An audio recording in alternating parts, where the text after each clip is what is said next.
mama. Whoa, baby, yeah. Umenichangia damu, labda ni ashon. Mbona walopacha nyuma watajilaumu? Wanatujaza sumu, tutengane so. Na moyo unanisukuma kukuacha ngumu. Kama ungelikuwa salio, ningekujaza my phone. Upendo nijaze kwa kilo, tushuke nawe mana. Kama ungelikuwa salio, ningekujaza my phone. Ujisi wapi kinani sema mazima kwa baby. Nakutwisha upendo na baby. Sema mazima kwa baby. Nakutwisha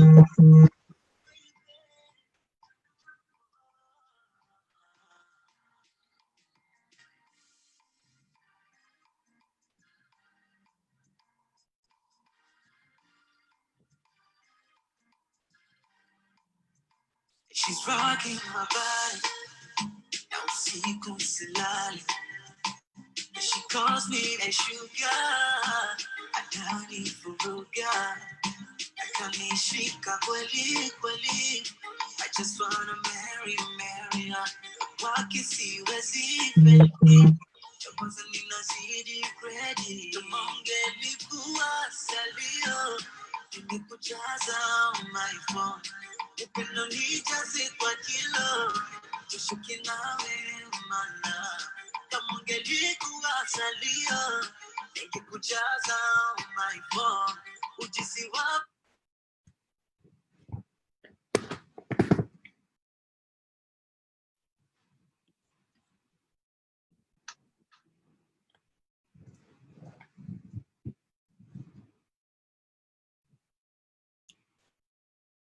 Amjambo wandugu wasikilizaji wenye kipindi Nadia Talk Show. Kipindi kenu kipenzi mnachokipenda sana. Ni mambo. Leo kwenye Nadia Talk Show tuko na bahati ya kupokea mgeni. Huyu sio mgeni kawaida. Huyu ni mgeni special. Okay, bila kukawa tuende mara moja kupokea mgeni wetu. Karibu sana mgeni wetu, utaweza kutuambia jina lako, mahali unaishi na unafanya nini. Lakini mbele ya yote tunataka kuuliza kama uko sawa, mambo yote poa. Jambo huko, jambo wasikilizaji wote wa Nadia Talk Show. Mimi ni ndugu James, naitwa kwa jina la James Mukeshaba. Niko un penseur libre. Un Congolais de la diaspora, un penseur libre, très intéressé par les questions du Congo, les questions d'actualité, ma questions à politique, ma questions à vie sociale en général, ma questions à information. Donc, en amont et en aval, niko très impliqué dans les activités du Congo. Hapa tunaongea niko minapatikana mjini Canada, ambako nimefika ça fait déjà 10 ans. Niko hapa tuko tunafuatilia mambo ya kwetu kabisa moja kwa moja. Hakuna hata etape moja ya kupale yenye iko inatueshape. Nashukuru sana kwa Nadia Show kwa kutukaribisha kwa hii show ambayo ni show ya mkubwa kabisa. Ya mkubwa sana, ça c'est professionnel. Vraiment ni bitu ya kuencourager, tunaencourager sana hizi kazi zenye uko nafanya. Et puis tunaalika ba Congolais partout kwenye biko mwingie en ligne kusudi tuzungumze mambo ya kwetu. Asante. Asante sana, karibu tena kwenye Nadia Talk Show, na tunasema asante kwa kuitika tena invitation yetu juu kuwe pamoja na sisi leo. Asante sana. Hapa sasa sijetu ya leo iko juu ya faida ya diaspora. Faida ya diaspora ndio tutasemea leo. Tunawakuia tena na wandugu wetu wasikilizaji. tunaongoya ma point de vue yenu, ma reaction yenu kwenye comments, na mteza ita direct ku messenger ou bien ile nimero nye tulibawekea hapo. Asante sana, bila kukawa tunarudilia tena mgeni wetu. Sasa mgeni wetu, hapa tunaongea juu ya faida ya diaspora. Wandugu wetu wasikilizaji wamependa kujua sana, tena sana, kwanza juu kila mtu anasikia neno diaspora, diaspora, diaspora. Tunasikiaka tu mesamwa wengine bayue maana yayo. Utaweza kwanza kutueclaircir, kutupatia maana ya ile neno diaspora? Asante sana. Nani mo diaspora, hii jina ya diaspora ina maana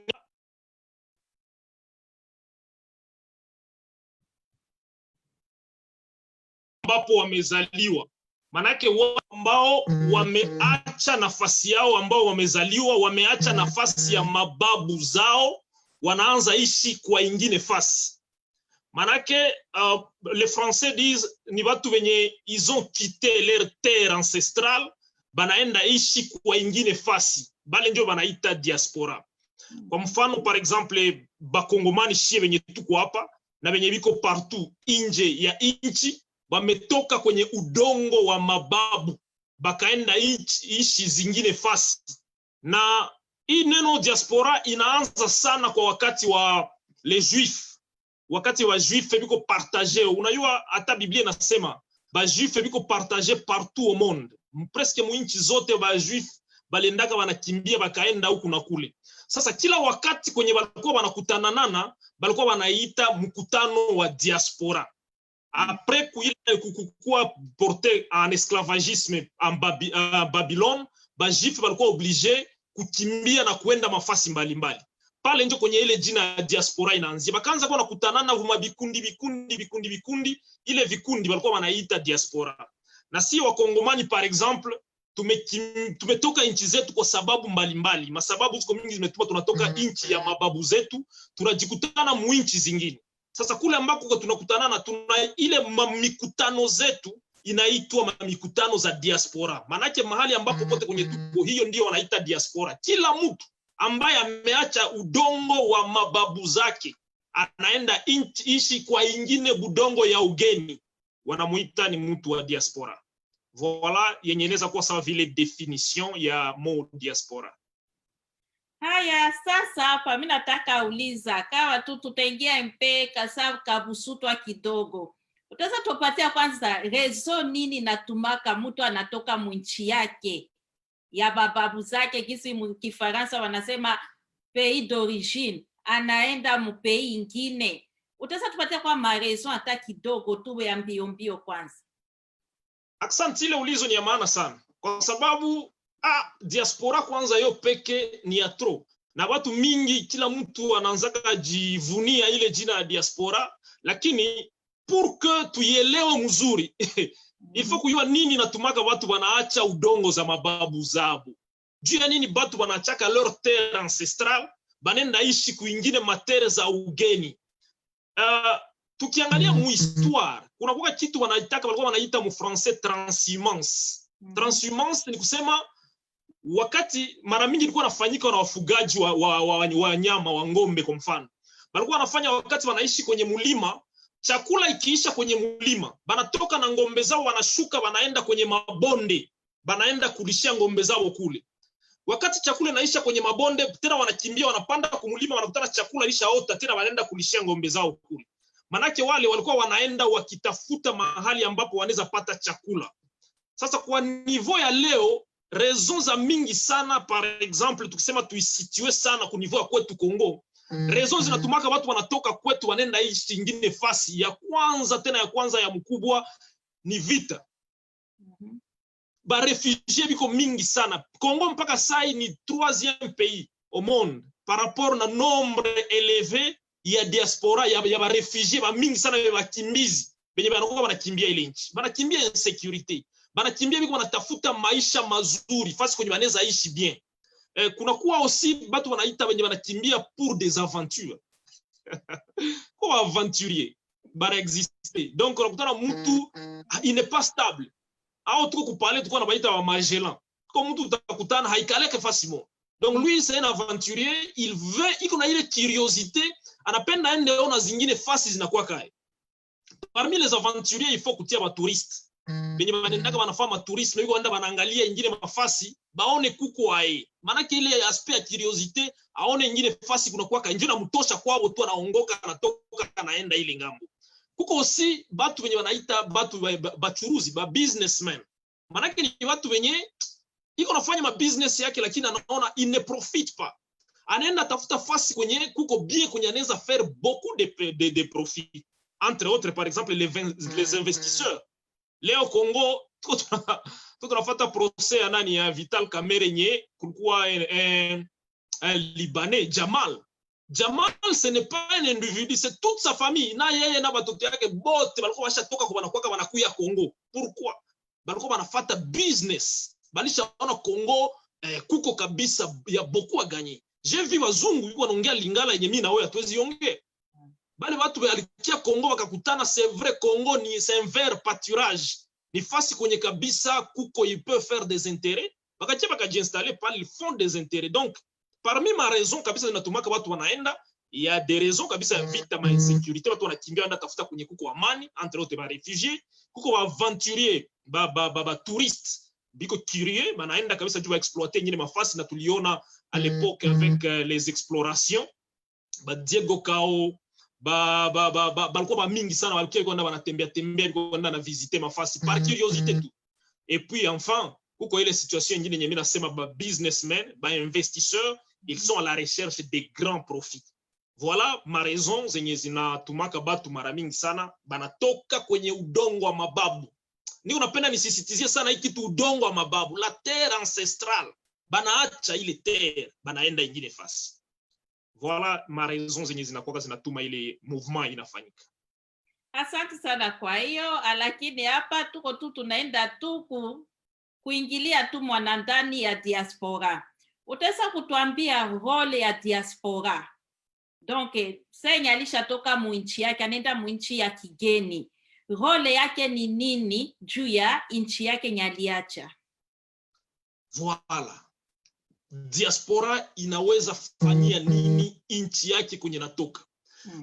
Tuseme tena hivi, diaspora inaweza fanya nini kwa ile udongo ya mababu zake ambayo waliacha? Unajua diaspora ni force. Diaspora par exemple sai diaspora congolaise wanakuambia kama iko au-delà ya 7 millions. D'ailleurs certains même ba chercheurs wanasema tuko plus ya 10 millions de Congolais wenye wanaishi à l'étranger. Ujimagine plus ya 10 millions kama tunaweza jiorganiser, parce que ile ni force moja ya maajabu. Kama tu tunaweza jiorganiser, kila mtu afikie kunivua kwa na contribuer $1 par mois. Parce que $1 par mois haiko kitu. En tout cas, hata mtu mwenye hatumikake, mwenye anaishi à l'étranger, mwenye anaishi nje ya nchi, anaweza pata $1 par mois. Kama tunaweza kuwa na réunir $1 par mois, ça c'est plus de 10 millions de dollars par mois. Yenye watu wanaweza kuwa wanatuma kuinchi juu ya kusaidia nchi. Sasa tujiulize, 10 millions de dollars par mois inaweza fanya nini? 10 millions de dollars par mois ni kujenga universite ya mkubwa kila mwezi. Manake tukisema tuko na jenga universite ya mkubwa kila mwezi, tutakafika mu December tushaka kuwa na 12 grandes universités. Avec plus de 10 millions de dollars, tunaweza kuwa tunajenga mahopitaux zenye ziko moderne kwetu kila mwisho wa mwezi, kama watu wanajiorganiser avec ile diaspora. Ça c'est un. Deuxièmement, dunia leo haiko dunia ya mtu anajienfermer kuyepeki. Inchi ya kwanza kujienfermer kuyepeki ilikuwa Chine mu dunia. Lakini Chine ilifikia ku niveau moja hivi, iko sa vile pression ikakuwa mingi ikapasuka, Chine ikaeklate. Ba Chinois leo wanakuwa partout au monde. Ni juu ya nini? Ni effet ya mondialisation, globalisation. Manake kila nchi iko obligé mko na watu à l'extérieur. Maintenant bale watu wanaweza fanya nini? Wanaweza fanya kitu wanaita lobby. Manake wa Congolais sai tunaweza fanya kitu wanaita lobby international. Juma decision zote za mkubwa ma nchi zote za Afrika na zingine zinafanyika kama mwizi ma nchi ziko developed. So diaspora ya nchi inaweza ikafanya lobby juu iseme nchi yabo ipate ma promotion, ma investissement et autre chose. Troisièmement, ba diaspora banaweza développer kwa en terme ya investissement. Tunaweza investir kwetu mu ma projet, tunaweza investir kwetu mu ma ONG, tunaweza investir kwetu mu ma projet zenye tunaona banake manchi zenye tunaishi ndani, jinsi tunaona ma projet zenye biko wanafanya, tunakamata na shie zile ma projet za maendeleo, tunaziadapte ku context ya kwetu. Kisha tunaenda tunaziinstale kwetu na zinaweza zikaendeleshe kwetu. Ingine kitu ya mwisho hapa ninataka niseme. Diaspora inaweza ikalibere nchi. Très important. La diaspora inaweza mener une guerre na ina libere nchi ya kwabo kama kwabo kuko okipe. Wakati udongo wa mababu zetu iko okipe, diaspora inaweza jiorganize na tuna mener une guerre na tuna libere kwetu. À une condition, tuko organisé pour le faire.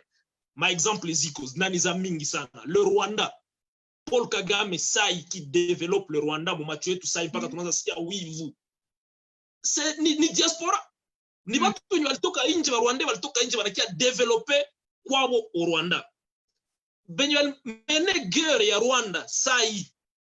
Ni Banyarwanda ba diaspora walitoka nje wakakia mene ile guerre baka libere kwao leo biko na pouvoir na wanaikamata bien. Et donc ma problème zenye ziko kwetu en terme ya lobby international, en terme ya contribution financière, en terme ya sensibilisation de masse, en terme ya banataka effort de guerre. On peut contribuer à kufanya effort de guerre, na ile effort de guerre inaweza saidia kulibere kwetu wakati kwetu kuko prise en otage. Donc diaspora iko na role ya mkubwa sana à jouer, et nous devons comme Congolais tuache buduru ya kusahau kwetu. Nous devons nous concentrer kupenda kwetu, kuattacher attention yote kwetu pour trouver des solutions kwa problème zenye tuko nazo, na c'est vrai Congo inaweza changer juste à travers diaspora. Asante sana. Leo ni mambo. Okay, tunarudilia tena kwa ndugu wetu wasikilizaji. Hapa ku question ya kufata kwanza, mbele ya kusema question ya kufata jule ni ya important sana. Tunabangoya tusikie ma point de vue yenu, na muma commentaire, muma kuita, ku message, nilibatilia numero pale yulu, muteza kuita ndani. Tunabangoya kweli, tunabangoya. Turudilie sasa question yetu. Sasa enye sasa itatusaidia juu tuende sasa kwetuko tunaendea. Sasa hapa batu mingi banajitaka diaspora. Tunataka kujua qui est le vrai diaspora. Juu piko bengine benye baishaka changer ma nationalité. Anenda mwinchi ya kigeni, ana changer nationalité yake, anapata nationalité ya mwele inchi. Mais tukikamatana na constitution yetu, par exemple tukamate inchi yetu ya Congo. Constitution yetu ya Congo inasema kama una changer nationalité yako, una changer mwa ile inchi nyoko ndani, automatiquement una perdre nationalité yako d'origine. Sasa ule mtu mwisha perdre nationalité yake d'origine, aisha changer nationalité, na tutamuita diaspora. Utupatie kwanza mwangaza kwa ile, komsa njo tuendeleye kwetuko tunaendea. Asante sana. Una souleve point ya maana, na avant ni developer, ndasema kwanza bakongomani tuache bushenzi. Bakongomani tuache bushenzi, tusirimuke. Na kusirimuka ni kusema nini? Kusirimuka ni mtu kujijua. Na mtu kujijua ni kujua kwanza unatoka wapi. Très important. Il faut kujua unatoka wapi, il faut kujua uko wapi, na kujua uko naenda wapi. Njo kusirimu hili. Mtu mwenye hajue kwenye anatokea, ule mtu mimi namuonaga ni mshenzi sana. Mtu mzima anapaswa kuwa najua kwenye anatokea, kwenye iko na kwenye iko naenda. Hivyo unasikiaka wanakuambia kama mtu ulisha changer nationalité, unakuwa canadien, unakuwa américain, unakuwa anglais, unakuwa nani. Tout ça, ce sont des papiers. Nationalité canadienne, nationalité anglaise, nationalité française, ni mapapier. Papier tu wanakuandikia sema njoo vile ushakuwa na hii nationalité. Lakini haibadilishe kwenye unatokea. Mungu nyuma alifaka tutoke Kongo. Hatukuchagulaka tuzaliwe ba Kongomani. Ni Mungu nyuma alichagulaka kabla tuyazaliwa akafanya ke tukue ba Kongomani. Mena loi za wanadamu, mwanadamu atakia anasema hii nchi nakupatia sasa nationalite nyingine. Inakupatia nationalite nyingine lakini haikupatia nyingine pays d'origine. Pays d'origine haitachanjaka. Donc zile ni mapapier tu zenye wanakupatia. Na kwenye tuko bashenzi njoo hapo. Unaona kutana Kongolais umoja bo, kuko wengine hata Kiswahili kama ni wa Bukavu asemete na Kiswahili. Kuko wengine utakutana en tout cas unaanza mkutana asha changer. Il ne peut plus apende hata tena bayo kama ni Congolais au ni nini, alishaka sawa. Bale watu ni washenzi. Parce que même si uwaze vile hautabadilisha kitu. Leo kuko kitu wazungu wanaita genealogy tree. Unakutana wazungu anaishi États-Unis lakini banenda fanya mateste za ADN, banakutana batate yake na batate yake wako wanaishi Nigeria. Anatoka kule kunenda visiter kule ni $, des millions de dollars na maliza juu kuna tafuta kwabo. A la recherche ya kwabo. Manake mtu kujua kwabo c'est une richesse. Mtu kujua kwabo ni usirimu. Mtu kujua kwabo hauna crise d'identité wakati unajua kweli. Maintenant, hivi unasikia quand le gouvernement dit que ukichange nationalité yako directement on a perdre la nationalité congolaise parce qu'elle est unique, la nationalité congolaise est unique. Cela normalement ne veut pas dire qu'on a perdre tes origines. Haisemi asema on a perdre terre yako ya bazazi yako wenye balikuwa walizaliwa miaka na miaka Kongo, deja juu unakuwa na nationalité wale bazazi bana bavuta bata kuwaka tena ukibalizaliwa ka Kongo. Bulongo yako kwenye bazazi yako walibatate na batate yako walizikiwaka Kongo. Ile kukupatia papier nationalité nyingine haichange vile vitu yote. Na ndio maana si wenye tunaishi bula tunaviona. Hata kama ushakuwa na nationalité canadienne, hata kama ushakuwa na nationalité anglaise, sa mtu uko munjia ukikutana na mzungu anakuulizaka hey how are you buddy, unasema how are you, I'm good thanks. Sasa anakuulizaka say where are you from, hata kuna mapapier atakuuliza unatokea wapi. Juu ya nini? Kwa kukuona tu kwenu haiko hapa, kwenu ni quelque part. Alors aba bote penye biko mu diaspora benye banawaza seme juu alishakuwa tu ashafika ndio tunabaitaka sasa huyu ashafika kabisa. Bale wanawaza sema ashafika mpaka banasabu kupale na banaanza nie ma nationalité zetu ni bashenzi ni babumbafu na banapashwa sirimuka. Banapashwa sirimuka bakumbuke banatoka wapi. Kumbuka kwenye unatoka. Parce que siku yenye batakuwa bashazeeka batatafuta kwetu na batapakosa. Avant tuendelee ni kupatia mfano moja watu wanateseka mwa dunia. Banyamulenge. Banyamulenge wanateseka biko napigania bulongo kila siku. Bakongomani wanawatupa wanawaambia hatuone bulongo ya mababu zenu hapa. Banaenda Rwanda wanatafuta baingie kule wenye Rwanda wanawakatala wanawaambia hatuone bulongo ya mababu zenu hapa. Banateseka. Bashafanya gere za maajabu biko wanakufa ajabu. Juu ya nini biko natafuta kwabo. Mimi napenda tu nionyeshe Bakongomani kama mtu kukuwa na kwabo na kupayua kwenye anatokea ni utajiri, c'est une richesse. Kuko ma communauté zenye zinateseka, batu hababaitiki partout kwenye biko wanaenda. Banakuya banasema no hakuna kwa iko bazazi yenu hapa. Banakuya banasema no haiko kwa bazazi yenu. Banateseka. Donc kila Kongolais kwenye iko ni sherti akwe fier na kwabo na akwe fier na maorigine zake. Na ndio pale nitaka ongeza nyingine point na ni ya mwisho. Asante sana kweli hapa. Tuenda. Hapa sasa tunakutilia tena wasikilizaji wetu. Hapa niko naona kuma komantere, si tunasalimia Mama Linda Kalume, Mike Musisi, merci kuparticiper na sie. Sasa piko question moya hapa, menatokea mu komantere. Normalement iko kwa prepare, mais juu ya gisi tuko tunasema nenafatana na vyoko nasema. Njoo hapa sasa kama tutesa tu ingiza directement, hapa Mama Linda Kalume anasema ils doivent permettre la double nationalité. Ni kwanza ni kitu kia lazima na ile yenye unatoka kusema amo inakamatana na hii question. Sasa gisi mutu banasema ukichange nationalité on a perdre automatiquement nationalité yako d'origine. Normalement uko d'accord na ile maneno juu tuseme hapa si ba Congolais. Tunatokea Kongo. Muziki yetu ni Kongo. Kila kitu kyote ni Kongo.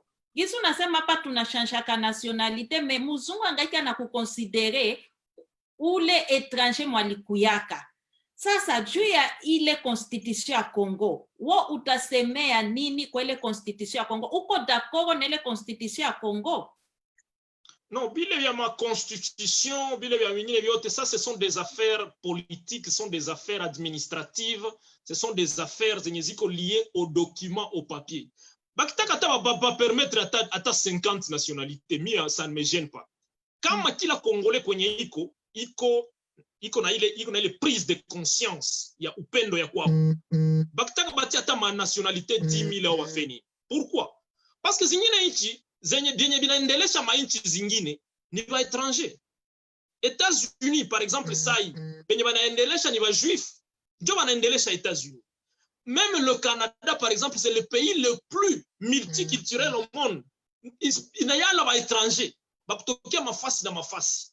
Mais ile yote atoko na 10 nationalité atoko na 50. Mimi sina ta problème, moi mimi ndeza itika ta ba ongeze double nationalité au Congo. Ça, vraiment pour moi, c'est une bonne chose d'ailleurs. Il permettre watu wengine wakuwe na ile liberté ya kutumikia nchi kama wanapenda kuitumikia.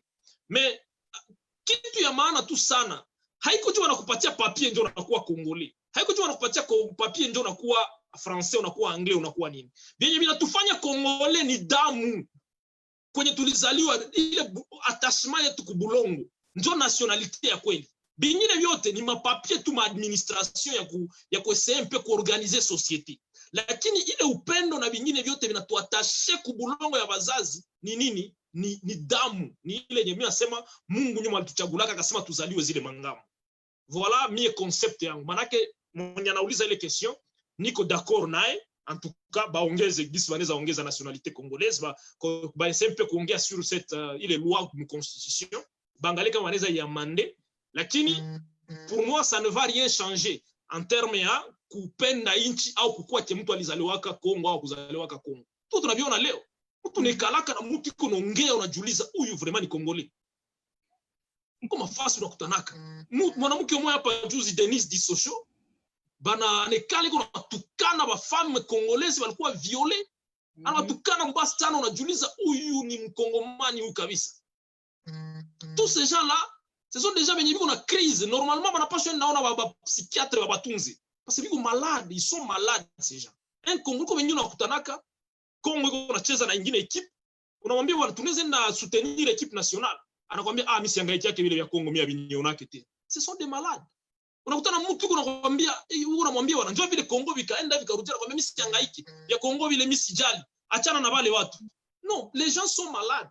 Mtu mwenye anaenea na uzima yake na akili yake anapaswa jiinteresse kubitu ya kwao, bitu ya bulongo ya kwetu. Omwe wanatuua. Mtu mmoja alisemaka la patrie ou la mort. Et c'est vrai. Omwe wanatuua kwa ile bulongo ya bazazi yetu. Na ndio concept kila Congolais anapaswa kuwa nayo mkichwa hivi. Pas plus, pas moins. Voilà mie nyendeza waza comme réponse kwa ile question. Asante sana Mama Linda Kalume, nikiwaza unasikia uko satisfied. Kwa mie ndeza sema ke uko unayua politique. Mena nataka uliza kuse yenye banatukatalia double nationalité selon constitution ya Congo. Eske constitution ya Congo ilisemaka fasi mwa juu iko muma inchi zote ya kusema ke juu bakukatalia automatiquement? Normalement ba isi katala automatiquement. Il faut pas kuwe ni formulaire moya ou bien papier moya, il faut tout signer juu tu dénoncer mu nationalité yetu. Juu hakuna siku batesa kukukatalia nationalité yako automatiquement. Ni kwanza ile kote vraiment c'est que gouvernement siko sire ke gisi constitution nasema. Sina ma information ya mingi pale. Mais kwa ile constitution inaongeza hata kitu mwake avant bakukatalie vraiment. Juu tuseme Kongo ni sagisi mama yetu. Hakuna siku mama na renosaka kwa mtoto wake. Me mtoto ataweza renonse kwa wazazi yake anytime. Sasa piko ile papier. Sasa tuambie kwanza pale na mimi nijue kama piko vraiment ile constitution iliongezaka ile kitu pale. Normalement, la constitution congolaise sur ba étranger wenye wanapenda kukuwa na nationalité congolaise, banaweza kuravir mtu nationalité congolaise. mtu anaweza kuwa alikuwa nayo kisha sur un certain nombre ya ma offense à la loi banaweza muravir ile nationalité. Mais aussi il faut qu'on note que ba congolais d'origine hakuna wanaweza fanya nationalité. Hakuna. Kama deja ulizaliwa mkongomani hakuna wanaweza fanya nationalité. Wewe peke unaweza decider unasema mimi nakatala nationalité congolaise, mimi nakamata ingine nationalité. Ni wewe peke. Haiko sema loi ndio itakuimposer au nini. Maintenant, bale watu wenye biko banatia quand ils font la loi comme ça, pour que les vitu va changer, il faut kukuwe un référendum. Il faut kukuwe batu wenye banafanya une pétition. Ya kulomba kenjo vile à travers les pétitions tunapenda ba changer ile kitu kukuwe double nationalité congolaise. Problème iko hapa. Na njoo hii. Aba ba autorité yetu be banakuwa banatuambia kama il ne faut pas de double nationalité. C'est grave parce que bo peke biko na ma double nationalité. Wewe banatudiriger bo peke ba mingi sana bali évoluer à l'étranger bashaka mata ma nationalité zingine kisha wanakia tena wanarudia mkongo wanaanza tumikia mkongo biko na deux nationalités. Mais unakuwa nakutana biko na ma rigueur ku bengine mais kubo peke benye biko mwa service kule bana yalana ma nationalité zingine.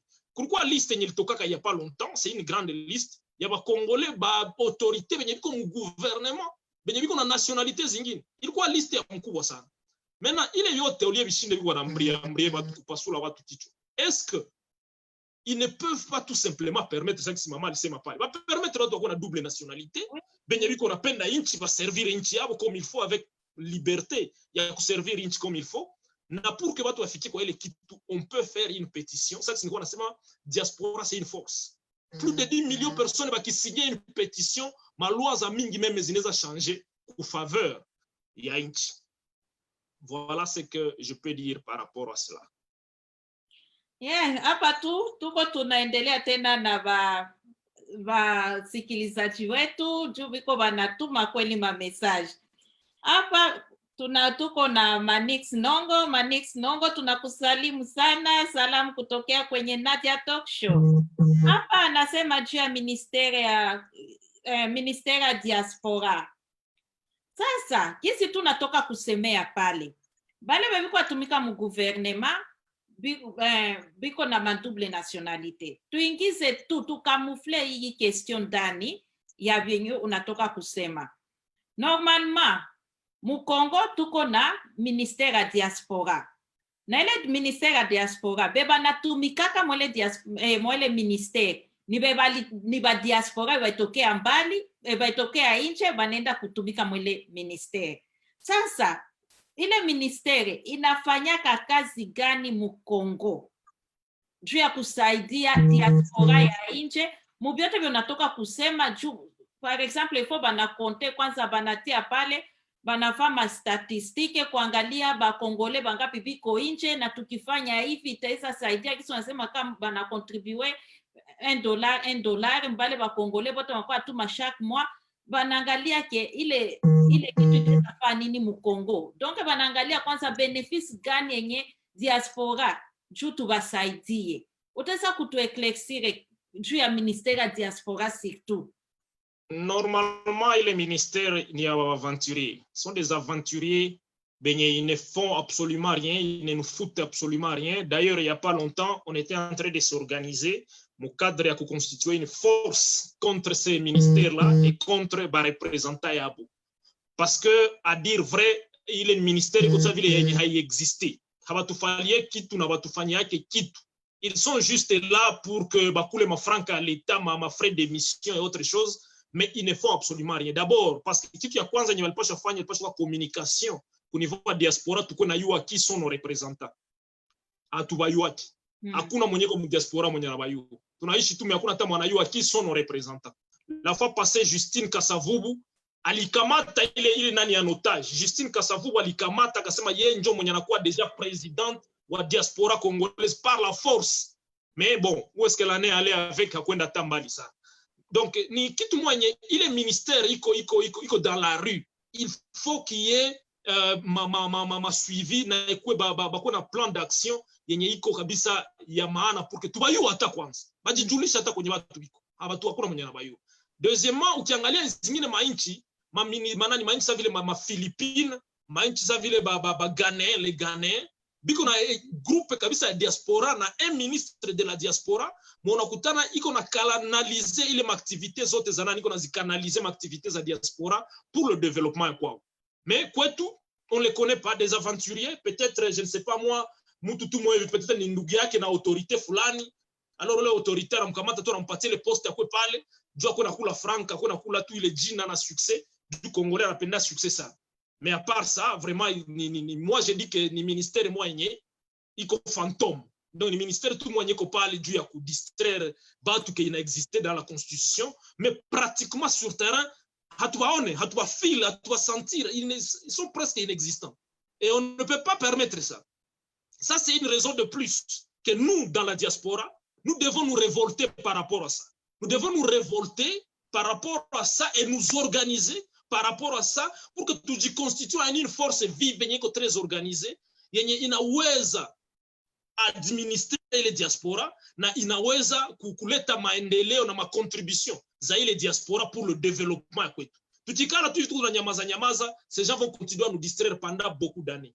Nishapata ile mademande ya mingi sana, beaucoup de gens vachani contacter, faisons des groupes ya diaspora tuangalie gisi ya kugere vitu, mais ça unakuwa na waza par rapport na ma différence zetu konazo du point de vue politique, ma point de vue zenye ziko très extrême. Tu te dis que tu lances les plateformes, au lieu de ongea juu ya développement, batanza kwa ongea juu ya politique. Bakisha kwa ongea juu ya politique, benye bana soutenir huyu wanaingia moyabo kana bana soutenir wanaingia na mkatu na mbakia kugongana tu, kisha tutaenda mbali. Lakini kama tunaweza créer les groupes na tunatia malwa tunasema non, humu msiongele wake politique. Tuongea tu développement, maendeleo tu ya kwetu. Là, ça peut aller. Alors, yenye ndeza tu pana comme jibu hapa que c'est très important et c'est urgent même. Kwetu kunaharibika mbaya sana. Kwetu kunaharibika mbaya sana, c'est une urgence. Solution itatokea mu diaspora. Na ile diaspora inapaswa ijiorganize na ba leader wenye biko kabisa, benye banapenda nchi wenye ni ba patriote pour que twende tu changer les choses kwetu. Contrairement à cela, tutakuwa tunapoteza bure wakati na ce sont des générations qui seront sacrifiées. Asante sana. Oh, ninaona kweli hapa si pekee tunafungula tena akili kwa maneno yenye tuko tunasikia hapa. Tunakutilia tena wasikilizaji wetu hapa, tuko na Eric BMK anauliza kama sije ni nini. Mbele se tulianza tulisema sije yetu iko faida ya diaspora. Make faida ya diaspora mu inchi yenye iko ndani mu inchi yabo yenye anatokea mo, make inchi yake ya origine. Senye uko diaspora, faida yako ni nini mu inchi yako ya origine? Hapa tena tunarudilia mama Linda Kalume anauliza ke una propose nini juu ya ministère ya diaspora. Sio kama utaweza tu ingia mu français kidogo juu ya iko nguvu mu Kiswahili. Juu asikie vraiment kidogo tu, maana una éclaircir tu kidogo. À mon humble avis, je propose qu'il y ait une réforme, en tout cas une réforme très profonde de la diaspora congolaise, surtout du ministère de la diaspora, surtout des représentants de la diaspora, qui, à mon avis, ils sont inexistants, ils sont caducs, ils sont inefficaces, ils ne sont même pas proactifs, ce ne sont même pas des patriotes. Parce que si tu peux accepter une telle responsabilité et être effacé, et ne pas être capable d'agir, et ne pas être capable de te faire manifester, et ne pas être capable de transformer les choses dans la diaspora, donc tu n'es pas un patriote, tu es un incivique. Tu t'es permis de prendre un poste dont tu n'as pas les capacités et les moyens de remplir tes fonctions. Donc, ces gens, ce sont des opportunistes qui se disent être des ministres, qui se disent être des représentants, mais pratiquement, ils ne font rien. Alors, moi, j'en appelle aux Congolais à une révolution de mentalité. Les Congolais de la diaspora, nous devons nous éveiller afin que nous puissions créer quelque chose qui est comme un Big Bang, que nous puissions nous mobiliser et nous organiser, nous unir en une force réelle qu'on appelle de la diaspora. Je vais un peu soulever un point entre parenthèses ici. Il fallait voir quand le mouvement combattant, les combattants quand ils ont commencé, au début, à l'origine, c'était un mouvement, une révolution, c'était normalement un mouvement, un vent nouveau qui était en train de revendiquer les choses avec force. Et on sentait leur présence, on sentait leur force, et on sentait réellement que ces gens veulent changer le Congo. C'était ça la diaspora. Mais il y a eu quelques infiltrations parmi ces gens, il y a eu quelques corruptions parmi ces gens, on les a corrompus du point de vue de leur mentalité. Le politicien congolais avait ce qu'on appelle, on a fait ce qu'on appelle la récupération politique. Il a créé une grande division entre ces gens, ils ont éclaté au lieu d'avancer, ils se sont retrouvés dans des conflits inutiles. Alors, moi j'appelle d'abord que le ministre là de la diaspora, il doit démissionner parce qu'il est inexistant. Il doit démissionner, d'ailleurs son rôle doit être effacé parce qu'on ne le voit pas. Deuxièmement, la diaspora doit prendre cette responsabilité en main et de nous organiser en une force, en une équipe bien unie pour cadrer nos efforts en termes d'aider chez nous, pour que chez nous, nous puissions aller de l'avant. Contrairement à cela, nous serons en train de perdre notre temps inutilement à l'étranger. Nous allons continuer à être pour des manœuvres et des manutentionnaires des hommes blancs si on n'arrive pas à s'organiser en une force vive et forte pour les intérêts de chez nous. C'est dans ce cas-là qu'on pourra prendre des retraites chez nous. Quand on a vieilli, on peut se dire, comme on a développé chez nous, voilà, je quitte la diaspora, je m'en vais prendre ma retraite chez moi. C'est dans ce sens-là que l'on peut se dire que comme on a développé chez nous, on peut aller, même avant sa retraite, vivre chez soi. On peut faire profiter les gens de chez nous les opportunités que ces pays à l'étranger offrent au monde, si on est organisé. Mais toutes ces opportunités, notre aventurier ministre de la diaspora, je ne sais pas moi, représentant de la diaspora, ils nous font perdre toutes ces opportunités et surtout, ils nous font perdre le temps et surtout, ils nous rendent ridicules devant les générations à venir. Parce que nos enfants nous poseront la question, papa, maman, qu'aviez-vous fait de chez vous? Je vois chez vous, c'est détruit. Qu'aviez-vous fait? Et nous aurons honte de répondre à cette question. Voilà ce que je peux donner comme réponse à cette préoccupation. Merci beaucoup. Asante sana, kweli ni kuwaza wasikilizaji wenu muko satisfete na mareponse yote ya mgeni wetu James Mukeshaba. Tunaenda tena. Sasa, niko nasema, chapa tunakondane guvernema sana. Me turudilie tena kwetu kwa tunaenda juu ya diaspora. Mie kwanza, hii ni question kwanza yenye kila mtu ataweza kujiuliza juu hatuwezi tu kukondane guvernema. Juu gisi diaspora tupatie kwa mbele kwanza ningemwele question minataka kuuliza. Utaweza tupatia tu kritike kwanza kidogo ya gisi kwanza gisi si bote tunaona ka diaspora, la majorite ya diaspora tu situ mainche tunaishi amo. Tabia zabo, comportement yabo, kila kitu. Ukitupatia kritike, mwa question yangu, njo ndaingia sasa mu question yangu sasa yenye nilitaka endamo. Tupatie tu kritike moya, maake ukritike kwanza ma comportement yabo. La réponse est claire, tout comme ridicule. Nous faisons la honte. Tunekalaka tuko tunachekea venye biko kwetu nani ba autorité na wengine, lakini diaspora tuko tunaleta haya. Hakuna tabia kwenda gauche à droite, tunaleta haya sana tena sana par rapport na comportement zetu, parce que ukienda angalia watu wenye wapendanaki wa kwanza à l'étranger ce sont des Congolais. Ukienda angalia watu wenye biko na wivu mwenzao waliendelea mu maisha akakuwa nini wa kwanza ce sont des Congolais. Ukienda angalia watu wenye biko wana promouvoir ma anti-valeur, unakutana mtu iko na ikalia forme iko naonesha kwa wasi alivala bien. Unakutana mtu iko naonesha kwa waseme aliuza gari ya bien, kumbe ni gari ya credit, gari ya deni yenye haiko hata yake. Manake unakutana vitu vimoja vya kitoto venye vyaweza taendelesha nchi. Ailleurs, unatafutaka diaspora rwandaise, hawezi baona. Barwanda mtu unawatafutaka msosiete au tabao. Unajiuliza kama wanakutana naka wapi, wanakunyia pombe wapi, wanachezeaka wapi, au tayo. Mais ce sont des gens venye biko concentrés sur l'essentiel. Biko wanafanya lobby juu ya nchi zao.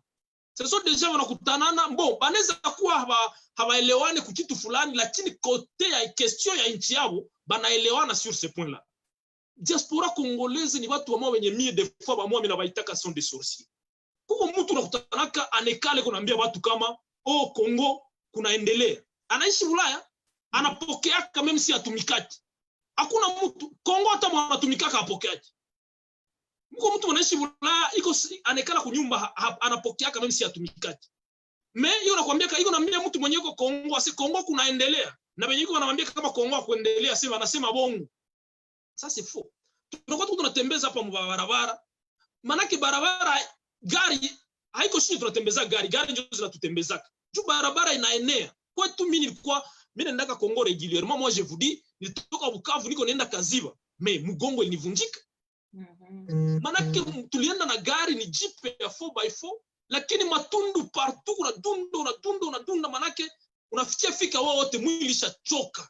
Ndio unakutana mtu mwenye yuko Bulaya, iko naambia mwiko Kongo aseme ndio Kongo sava. Ukitaka simama unaingia sur les réseaux sociaux unaambia watu kama kwetu ça ne va pas, utakutana mtu mmoja mwenye yuko Bulaya anakuambia no, mko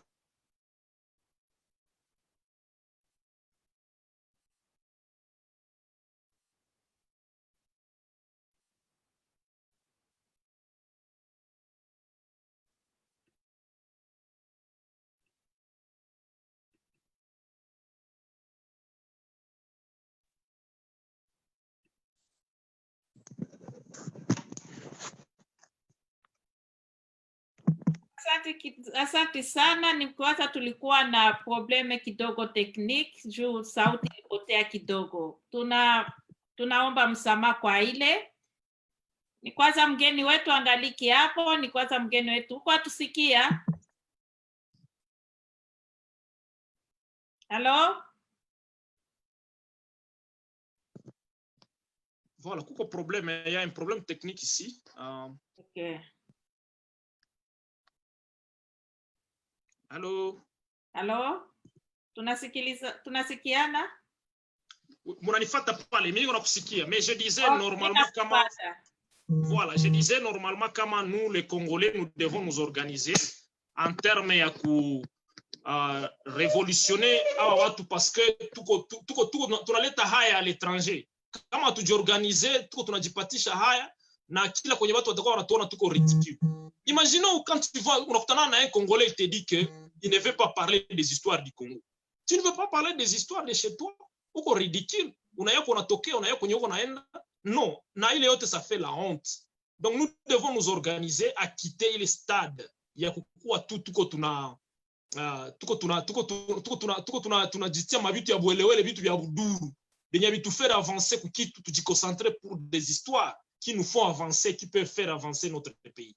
Donc c'est en quelque sorte ça. Il y a aussi un autre aspect qui est assez important. Ce genre de conflit entre Congolais, d'où il y a appartenance, il y a tribal. Mtu nakutana niko Muluba. Ile fujo watu wanaona binaanza sai Kongo bilianza mu diaspora zamani. Baluba na Baswahili. Ima vita zilianzia mu diaspora, c'est une honte. D'où tulifundisha watu ya kwetu vya vitu vya buduru sana vya pumbafu vya best faire avancer nchi. Ba Congolais partout tuko bandugu. Hakuna seme Muluba, hakuna nini, shie bote tuko bakongomani. Mais ukiangalia moto haipiti entre Baluba na Baswahili, moto haipiti. Mtu mzima mwanaichi mpei niko developer, iko nakwambia niliona ile wakati ya maelection. Iko nakwambia seme mon cher, uko Mswahili voter Kamere, uko Mswahili ni wa kwetu. Ça c'est ridicule. Hawezi niambia ni voter mtu tu ni wa kwetu. Niambie ni mvote juu ya maœuvre zenye fanyia watu zamani. Niambie James, unaona ndugu yetu Kamere alijenga masomo fasi fulani, akajenga university fasi fulani. Alors tumuvote juu ya ile maœuvre zenye alifanya, atikuwa ku pouvoir atafanya vingine vya vile. Pale tutaelewana. Lakini ukikuya uniambia sema vote juu ni wa kwetu. Ni mazarau, unanizarau na mimi kukamata kama akili yako iko chini sana. Bado wengine wasikia juu ni Muluba tu. Banenda tu vote mtu juu tu ni Muluba. Hakuna nyingine kitu. Même si hana capacité hata fulani, banenda muvote juu ni Muluba, wanabattre campagne juu yake juu ni Muluba. Sasa hii ni honte. Na ile honte iko tu mbumbafu ya shie bakongomani. Na ile mbumbafu ndio kunarudisha nchi nje. Juu tunapana example ya mubaya kubenye biko kwetu wenye wanaweza penda batukopie. Juu si ndio tuko Ulaya. Tunapaswa changer le mabitu.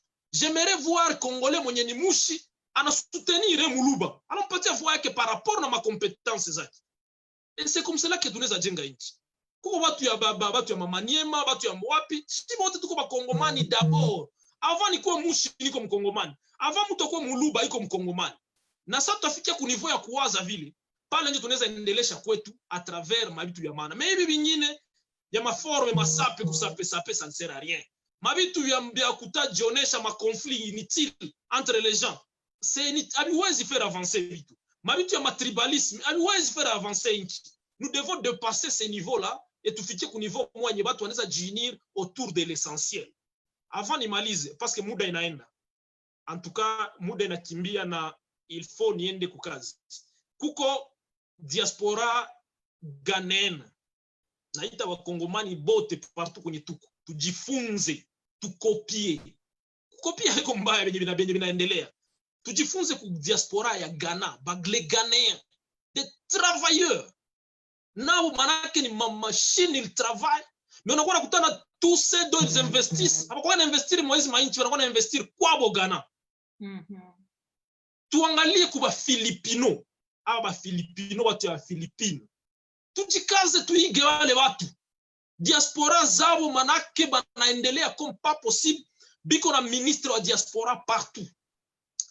Mukadre ya recherche. Ndaita bandugu yangu wenye biko natufata hapa sai. Usahau hata vyote venye ndeza kuwa nilisema au venye mama Nadia alisema, lakini sasa unapata muda sasa yenyewe kunyumba. Mimi nakusii sana wende ujifunze batu venye wanaita Aga Khan community. Ni ba musulman, ni ba arab, banaita Aga Khan Foundation, Aga Khan Ministry. Uingie en ligne utafute Aga Khan, utashangala. Aba watu ni ba juif, ni ba arab. Biko organize wanajengama masomo partout au monde. Aba watu habakwake na bulongo balifukuziwaka kwao, habakwake na bulongo. Sasa boye bashaka fanya mukila inchi biko na yabo ka inchi mukila inchi. Maki bakikia mu inchi yako wanatia mukabo ka inchi. Biko na franca comme pas possible, des multimillionnaires.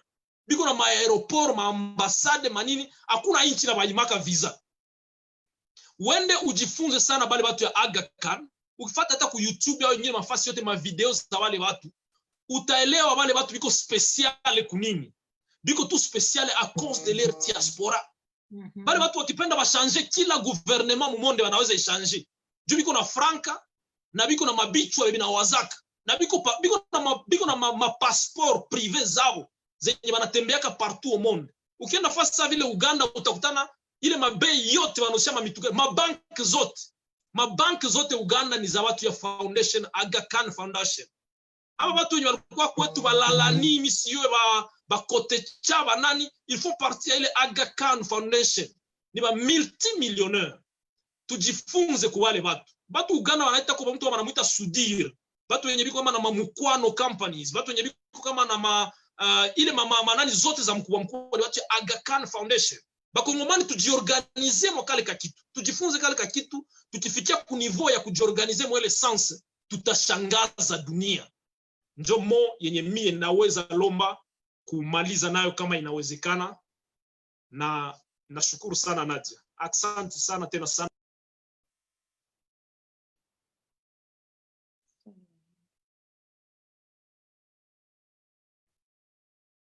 Komani akili. Asante sana kweli, ile yote unaongea kweli ni ukweli. Na gisi tulikuwa tunaongea juu ya gisi nilikuwa nasema mbele juu ya kritike kwanza, kama utupatie kwa kritike juu ya makomportema ya ba diaspora yenye tuko tunaita diaspora huku. Nilikuwa tuna question moya, ilikuwa mbili, ndaibanisha ikuwe tu question moya. Juu nilikuwa nasema mbele kutokea ile makomportema ba Kongolenye tuko tunaona ma pays étranger. Haiko njo yenye iko ina décourager gouvernement nayo ya kutuona saba diaspora. Samo ya gouvernement naonaka diaspora congolais, si tunachita ba diaspora me gouvernement kwa natuona sa tuko ba immigré. Batu balienda kabo tu kutafuta maisha. Donc abana ata importance mwa mu pays. Jo kila ata mzazi anakuaka ke watoto wako na bayuwaka. Me ule mwenye anakuaka ke haiko anake mafa unamonaka tu na umusumbu wake. Samo ya gouvernement na ile ministère ya diaspora naonaka ke ndansia wapi ndamalizia wapi juu aba watu balenda kabo kutafuta bo maisha. Na kuna nafasi kwa tutesa baambia ke mufanye hivi, mtusaidie huku inchi na lomba hivi. Samo wengine mapei gisu unapana example nyingine mapei tunaonaka tukante example sa ya Rwanda, mapei sa Nigeria, mapei ya mingi ya Afrika tu tukante tu Afrika kwanza.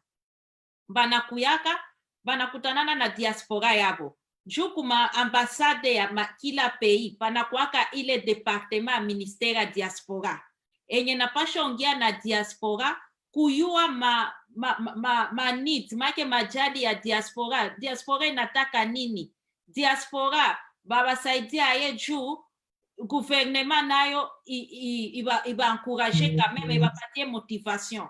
Tunaona kele kuingine mainchi samo ya kwetu balishaka kwa décourager juu quand même si peke comportement yetu aioneshe exemple. Hata si peke samo mu Kongo bantutukanaka balenda bula banafaka nini juu kutokea kwanza na benye balikuya mbele piko benye balingiaka make Bulaya ile wakati balikuweka sinye independence ile ya table ronde balingiaka na bakabakiaka na bakazalaka besha sala batate me tukiangalia sasa bila yabo wenye baishaka kafamu pei hakuna na bebalikuya bakafata bale bakubwa bebalikuyaka abakufaka kitu bakengia tu muvia distraction ya ambiance mavitu ile tukutuku to abaita ba immigré. Sasa ile ni ya kwanza mimi nasema me ile haiko sa question donc inakwanza naongezea mvyolisema.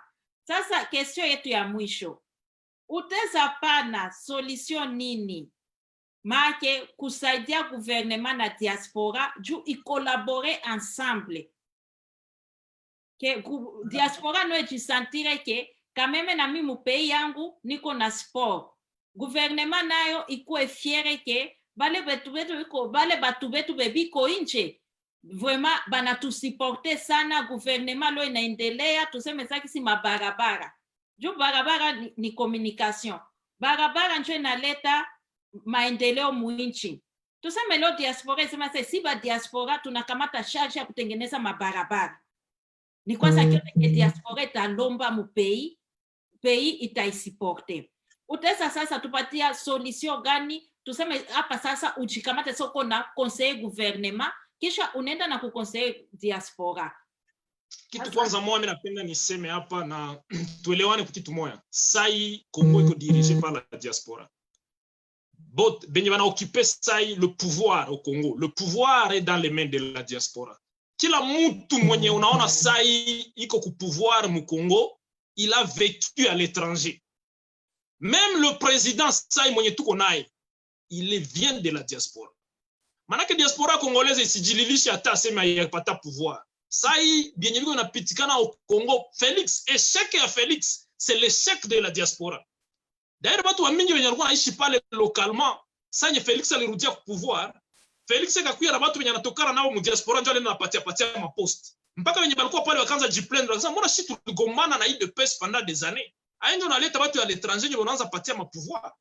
Donc ile question hange pourquoi ya bangeji comporter bien, ba gérer inchi mzuri na peuple yenye ingetaka jiplaindre wakasema non hapa kama wanaonesha kama waliishi Ulaya. Lakini problème kwenye iko c'est question d'homme et d'individu. Ce n'est pas n'importe qui mwenye iko mu diaspora ndio mwenye haiko conscient. Mu Congo beaucoup ba congolais wenye biko conscient à l'étranger. Ce n'est pas kila mwenye iko congolais moko à l'étranger ndio aventurier. C'est vrai ba trop ni ba aventurier. Mais il y a des Congolais kabisa wenye unakutanaka ni watu wa kujeshimia, ni watu wenye ce sont des têtes. Habasikilikana ke mara mingi au baonake mabitu ya bwelewele, hawaonake mu mafete za zina maana, hawaonake ma polémique zenye zina maana. Ni watu wenye biko concentré sur l'essentiel. Ce sont des professeurs aux universités, ce sont des gens qui vont occuper ma gestion, il y a ma entreprise za mkubwa sana. Nous avons des Congolais qui sont pilotes ma entreprise za mkubwa. Nous avons des Congolais qui sont armés ça mu Pentagone aux États-Unis. Ils se battent pour les États-Unis. Ils hawajiinteresa ke sana na ma polémique na manini. Mais ça unaenda ku étranger unaenda kamata watu wenye havana qualité, una quality people. You don't take quality people, unakamata watu juu ya mjuano même si ni ba incompétent, ndio wenye biko wanaenda aribisha kwetu. Alors, moi ce que je peux dire comme solution c'est quoi? Nous avons besoin d'un nouveau Congolais. Ça que Biblia inasema. Ase mtu akizaliwa ndani ya Kristo, unakuwa mtu mpya, mambo ya zamani yamepita, yote yanakuwa mapya. Tuna besoin ya un Congolais nouveau. Congolais anapaswa zaliwa mara ya pili. Pour que mambo ya zamani yote yapite, mambo yote yakuwe mpya. Tuna besoin ya Congolais mwenye unaweza ona unajiuliza really? Congolais huyu? Mara mimi nashangaa. Kongole wa wapi huyu mwenye anapenda nchi yake hivi? Mbona huyu iko saa iko mkongomani? Kongole wa wapi huyu mwenye iko naangaika hivi juu ya bandugu yake bakwao wenye wanateseka nchi iendelee? Mbona huyu iko saa iko Kongole? Kongole wa kupatanisha watu. Tuko na besoin ya Kongole mwenye ni mpatanishi. Mwenye kitasikia unataka leta mabitu ya ukabila na kuambia funga kinywa. Atupashe kwa naongele mabitu ya ushenzi. Baluba nini na nini na kuambia funga kinywa. Ule ni ndugu. Mtu mwenye anataka sikia Kongole mwenye anatafuta enda mabitu yenye havina maana, akikuona huko na ikalia magrifu. Huko unaonesha magrife. Anachana kuambia ndugu, ile yenye uko nafanya ni ushenzi. Tuko na besoin ya ule Kongole mwenye atakuwa anaenda fanya lobby. Atakuwa anaenda semea nchi. Tuko na besoin ya ule Kongole mwenye unajua nini, ngoja nikwambie kitu moja. Genocide Rwanda sai. Ba Rwanda bakufa mingi kushinda ba Kongole. Ba Kongole bashakufa mingi kushinda ba Nyarwanda. Lakini partout kwenye tunaendaka Bulaya sasa tunataka sema juu ya magumu tuko nayo. Banayua dunia mzima na hiyo habari ya genocide ya Rwanda. Paske kila mwenye Rwanda kwenye iko anazungumzia ile genocide.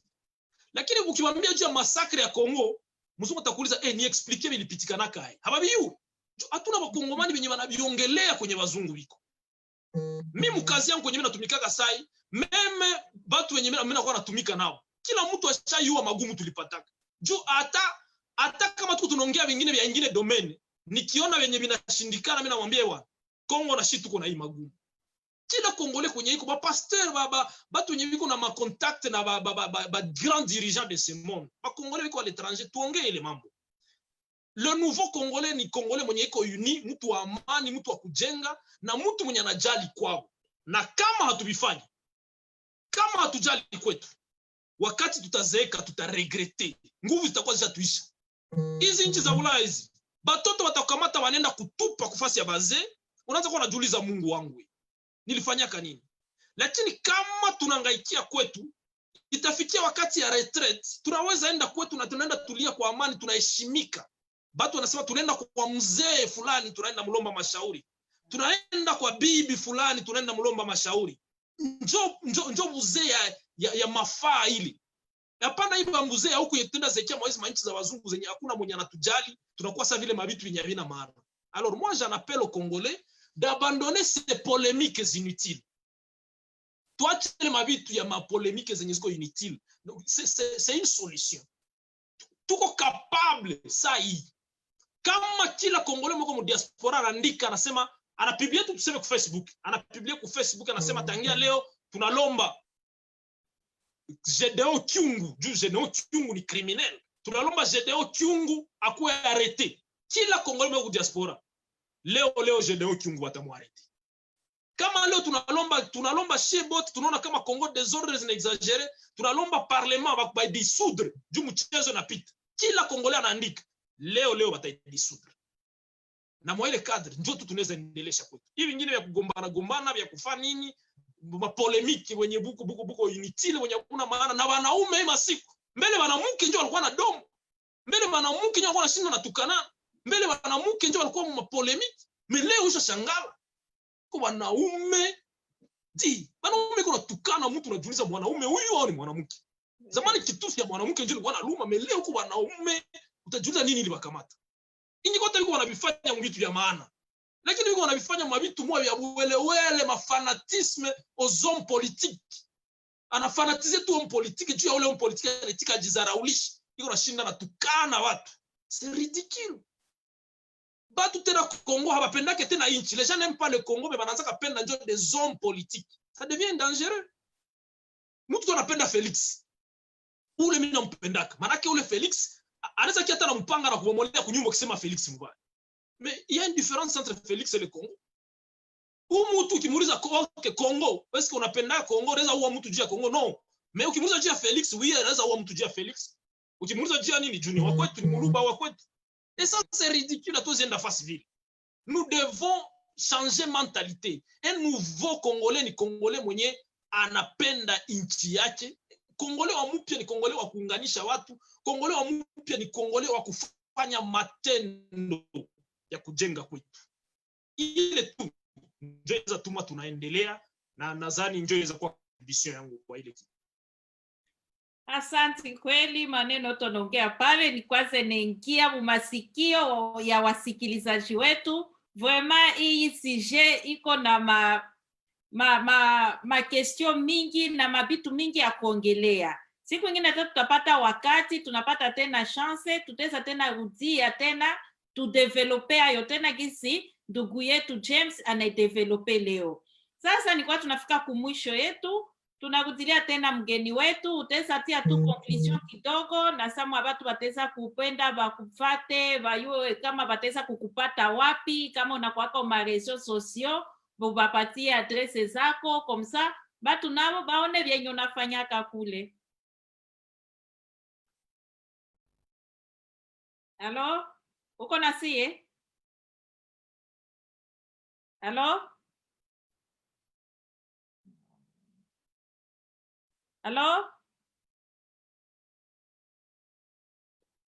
Oh, tunaomba msamaha kweli kuwasikilizaji wetu, tuko hapa na problem technique.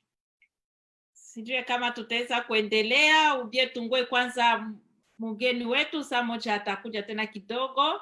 Tungoe kwanza kidogo tuangalie kama tutaweza mretrouver tena. Halo? Haya, bila kukawa tunafika sa mwisho ya emission yetu. Tutaweza endelea tu kidogo, tunafika mwisho ya emission yetu. Nasema tu natia tu conclusion ke juu ya diaspora kisi tuko tuongea juu ya diaspora, vraiment diaspora mujitahidi vraiment. Ima tu comportement tuko tunaonesha matabia haiko inatupatia heshima, iko njo inatushukisha tena sana. Tuko hapa juu, nchi yetu iko matope, haiko hatuwezi jikompare na ba diaspora zingine. Si tuko hapa juu ya kutumika juu ya nchi yetu.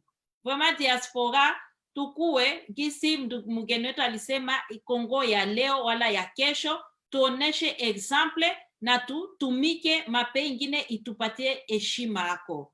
Okay, merci sana na remercier na gisi mulitufata. Tutakuwa tena na nie kwa Nadia Talk Show semaine prochaine, tutakuwa tena na kipindi ingine enye tutasumulia yako. Asante sana na wapenda sana. Merci, bye.